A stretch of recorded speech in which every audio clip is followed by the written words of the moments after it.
ছেলে হওয়া এত সহজ না, অনেক কিছু ঘুরে আমাদের মাথায়। সব তো তোমার বইলা বোঝানো যাবে না, তারপরও কিছু বলি শোনো। আমরা ছেলেরা বউর সামনে মার সাথে ভালো করে কথা বললে মারা চলে থাকা সন্তান, আবার মার সামনে বউর সাথে ভালো করে কথা বললে বউর গোলাম। নিজের ছেলে মেয়েদের যদি মারি আমাদের দয়া মায়া নাই, আর ওই ছেলে মেয়েদের যদি কিছু না বলি আশকারা দিতেছি। নিজের বউরে দিয়া যদি জব করাই সেই ক্ষেত্রে আমি বউর কামাই খাই, আর যদি বউরে দিয়া জব না করাই আমি সন্দেহ করি। সারাদিন ঘরের বাইরে থাকলে আমরা ভাদাইম্মা, আর যদি ঘরের ভিতরে থাকি তাহলে বেকার, কাজ কাম নাই।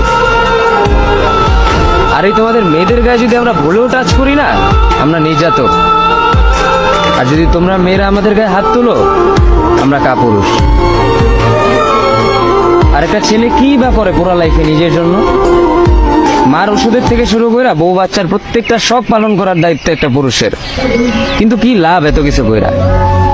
দিন শেষে একটা ভুল করলেই সবাই ভুলা যায় যে কে কি করছে তার জন্য।